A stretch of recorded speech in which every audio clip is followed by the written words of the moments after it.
개천에서 용나는 시대는 끝났다고 합니다. 하지만 이 말이 무엇인지 보여준 사람이 있는데요. 경남 통영 출신의 반지하방에서 좌식의자 하나 놓고 컴퓨터, 카메라만 가지고 시작해 회원 약 1,000만 명, 기업 가치 대략 3조 원, 그리고 연간 거래액 4,600억 원을 돌파한 대한민국의 10번째 유니콘 스타트업. 무지하게 신발 사진 많은 곳 무신사, 그리고 창업자 조만호 의장의 이야기입니다. 무신사의 창업자인 조만호 의장은 1983년생으로 39세입니다. 조만호는 패션에 굉장히 관심이 많고 엄청난 신발 덕후였다고 하는데요. 그래서 수집한 신발 사진들을 고등학교 3학년 때인 2001년 포털 사이트인 프리첼에 올리기 시작한 것이 무신사의 시작이었습니다. 신발 사진과 더불어 패션 사진을 올리기 시작했는데요. 90년대 말, 2000년대 초반 스트릿 패션을 보여주는 잡지들이 많이 있었어요. 이름, 나이, 학교, 간단한 프로필과 자신의 패션 사진을 보여주는 것. 그래서 전국에 옷 좀 입는다는 사람들이 잡지에 사진 한번 실려보겠다고 압구정이나 홍대, 명동 이런 곳에 어슬렁거리는 사람들이 많이 있었죠. 그래서 당시 잡지에 나왔던 사람들이 연예인이 되는 일들이 많았어요.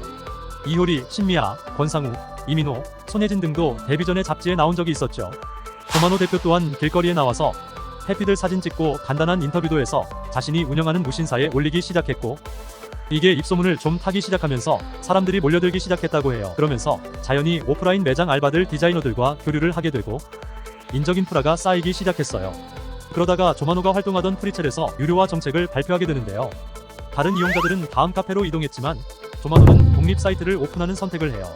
이용자는 넘쳐났지만 수입 모델이 없었던 조만호는 호스팅 비용을 내기 위해 1년 휴학을 하고 대학 등록금을 투자해 무신사를 이끌어갔어요. 카카오의 창업자인 김범수 의장이 이런 말을 했죠. 사람이 모이면 곧 돈이다.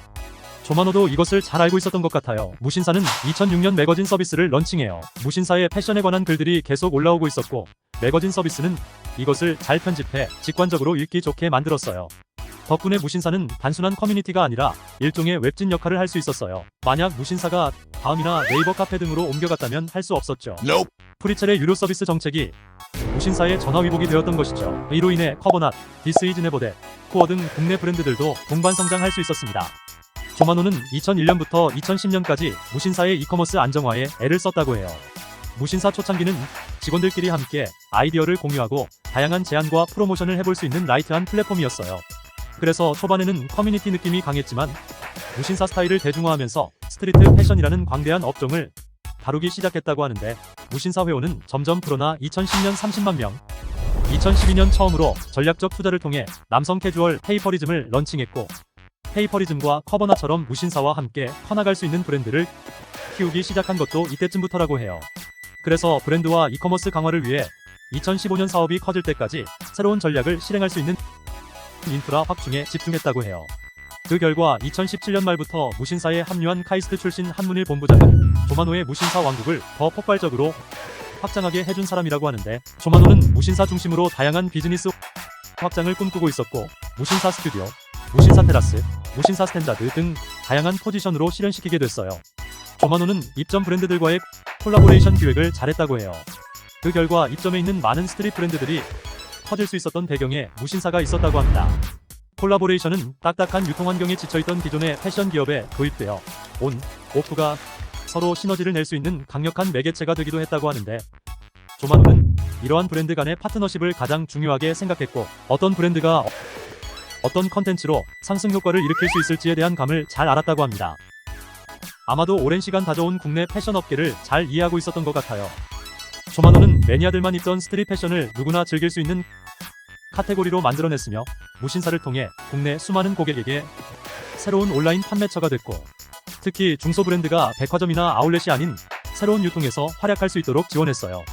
무신사의 입점 수수료는 30%로 백화점의 입점 수수료율과 비교해도 차이가 크지 않을 정도로 비싼데요. 이토록 높은 수수료를 받을 수 있었던 것은 무신사의 상품 홍보와 스토리텔링을 확실하게 보여줄 수 있기 때문이고, 중소 도메스틱 브랜드 입장에서도 무신사에 입점하여 입소문이 제대로 터지면 이전에는 상상도 할 수 없었던 매출을 올릴 수 있었어요. 따라서 높은 수수료율을 내고서라도 입점할 만한 가치가 충분하니까요. 이렇게 거대해진 무신사도 사건 사고를 몰고 다녔는데요. 2019년 7월 2일 인스타그램 계정에 박종철 고문치사 사건을 희화화한 광고를 올렸다가 사람들의 항의로 황급히 삭제했어요. 이후 사과문을 올리면서 직원 역사 교육 및 박종철 재단에 후원금을 전달하겠다고 공지했는데, 자체 홈페이지에는 사과문을 게시하지 않아 2차적인 항의가 발생했고, 심지어 무신사 커뮤니티의 전체 글에는 해당 사건에 대한 글이 전혀 없다든지 몇 시간 동안 게시 글이 별로 없는 등의 의구심이 발생할 수밖에 없는 상황이 발생하여 소비자들의 불만은 고조되었고 7월 12일 사건의 경과와 사후 조치 진행에 대해 인스타그램과 무신사 공식 홈페이지에 공지를 업로드했어요. 2019년 7월 4일에 민주열사 박종철 기념사업회 사무국을 통해 직접 사과할 수 있는 기회를 요청하고 7월 9일 오전에 대표이사와 3명의 사업본부장 그리고 컨텐츠 편집팀장이 남영동 대공 분실을 방문해 역사에 대해 다시 배우고 사과를 했고 민주열사 박종철 기념사업회 사무국장은 이 사과를 받아들였다고 해요. 또한 취업 규칙에 의거하여 해당 컨텐츠를 만든 담당자는 정직 및 감봉 처리 그리고 직무 변경, 검수를 누락한 편집팀장은 감봉으로 징계 처리를 했다고 해요.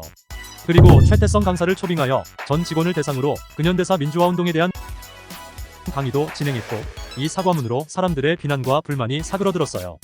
에센셜 티셔츠 가품 논란도 있어요. 사업 확장을 통해 명품 브랜드 판매에 적극 나섰던 상황에서 가품 논란으로 인한 브랜드 이미지 타격은 불가피할 것으로 보여요. 무신사는 공식 입장문을 통해 사과하고 앞으로 자사 플랫폼에서 미국 의류업체 피어 오브갓의 제품을 판매를 중단하고 200% 보상에 나서겠다고 했어요. 입장문을 통해 무신사를 믿고 에센셜 상품을 구매에 불편을 겪으신 모든 고객분께 진심으로 사과의 말씀을 드린다고 말하면서 피어 오브갓 본사의 여러 유통 경로로 확보한 에센셜 티셔츠 6점에 대한 정품 감정을 의뢰했는데 모두 가품 판정을 받았다고 설명했고 6개 제품은 무신사 부티크에서 판매했던 제품 2개와 다른 리셀 플랫폼에서 정품으로 검수돼 판매된 제품 2개, 에센셜 공식 판매처인 센스에서 구매한 제품 2개라고 해명하면서 동일한 논란이 재차 발생할 가능성이 있다고 판단해 에센셜 제품 판매를 즉시 중단한다고 설명했어요. 그리고 구매한 고객에게 착용 여부와 상관없이 상품 판매 금액의 200%를 보상하겠다고 했지만 명품 브랜드 판매 등으로 사업 영역을 확장하는 상황에서 소비자 신뢰 하락과 이미지 타격은 피할 수 없게 됐어요. 그 외 우먼즈 슬랙스 사건, 여성회원 한정 쿠폰 지급 논란, 가품 논란 등이 있어요. 후에 여러 악플들을 접한 조만호 의장은 많은 충격을 받고 대표직을 사임했어요. 현재는 패션뿐만 아니라 전자제품도 판매하고 있고 여전히 잘 나가고 있는 무신사.